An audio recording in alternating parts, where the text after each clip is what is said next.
Chapman watching me over there. Yeah. She's been here before. She's awesome. So, as we're going back into mythology, right? We read Phaethon. We read Phaethon. I cannot pronounce his name sometimes.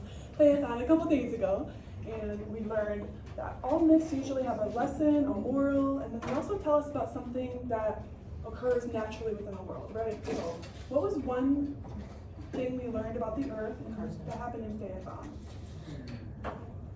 It got burnt, and then it got frozen, and then it got burnt again. Yeah. But like, what's one natural phenomenon we had? Like, The ice caps. The ice caps. Yeah. So when Phaethon went far, it got cold and froze the earth, and then when he went close, what happened? Volcanoes and everything. So those natural phenomena could happen, right? What's another thing? What did we learn about Apollo? What does he control? The sun. Yeah. Rise and set, west and east, that's in the west, all that. So yeah, they always have some kind of natural phenomenon explained, and then there's also a moral or lesson learned. Usually there's always a punishment, and we learn from Zeus, like he struck him down right with his lightning bolt. What are some symbols that we saw in Phaethon? In Phaethon, what are some symbols we saw?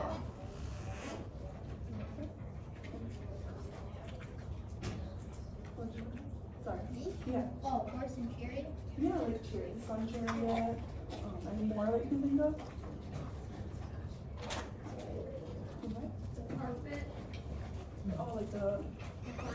Flying carpet. That was like super. That was like, that's yeah, in the impressive. beginning. That's really It was flying impressive. across the sky. Yeah, or like another symbol you can think of, Zeus. He had the lightning bolt, right? When you think of Zeus, you think lightning, The storm. punishment. Yes, the punishment. Right.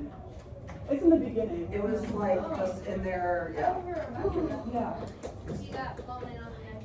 I must have When the birds were carried. Yeah. So today we'll be reading about Arachne together. And you're going to do this formative. I know it sounds scary. Everyone's warning you it's a test. No, this is just to check for your understanding. It's not anything scary. I'll show you guys a couple questions. There we go. So this is a preview of the little quiz. Yeah, you can expand it out so it's easier. Is it a opinion? No, you have to do it. Is this called like opinion based? No. There's only There one we go, opinion. and then, yeah, that expanded, yeah. There we go. So here's a couple questions. You obviously put, thank you. You obviously put your name, hour, make sure you're doing that. And then in a couple sentences, you'll describe the main conflict. And I had a lot of people question me last hour. What is conflict? You guys know what a conflict is of a story?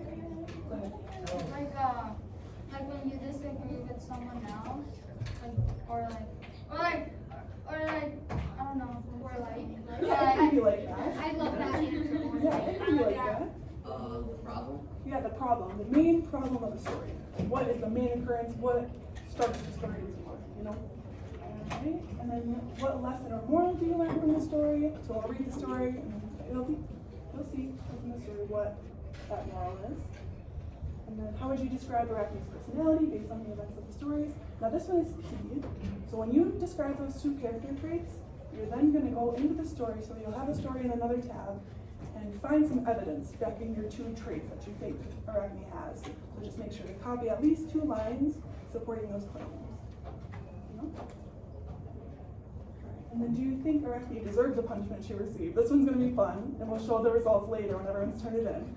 But then it's really interesting. I have a couple thoughts on it myself. So you'll say why or why not she deserved it. And then what's explained about the world around us, because you know every myth has some kind of natural phenomenon that is explained. And then this was another question that people struggled with last hour. So what is the symbol? What we talked about with the chariot, golden chariot, or in the new detail of the carpet. You know, so what is the symbol? What is some color or imagery that you think of when you think of the story? So it's not as scary. It's not as scary as it looks, right?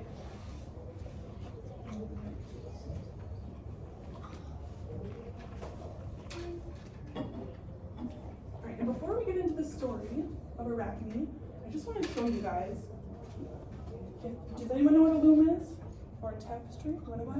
It's in Minecraft. It is in Minecraft. It is. You make like what do you do in Minecraft with it though? You make yeah, you make like tapestry. A loom is something that they use to put the strings up so that they can weave them in a particular way. See, Minecraft teaches us too. You can make like tapestries, right? I forgot about that. You put the wool in, you string the string through, and you can make designs on the tapestry, right? Well, this is the kind of loom that they used back then. It wasn't as cool as Minecraft, but they were standing because they wanted to make these huge ones. You'll see if you go to the DIA, there's a huge one on the wall in one of the exhibit rooms. So you'll see this mentioned. This is a loom. They weave things, and this is what they usually make. Like, it's really detailed, really fine detail. So they can either embroider or weave it in. So that's what they're talking about. I didn't want you guys to be confused right off the bat, like some people were last hour. But go ahead and open up your Chromebooks.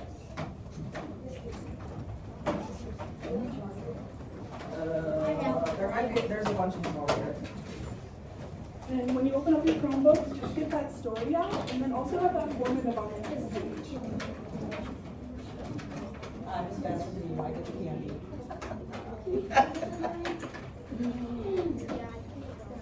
So it's the formative lesson.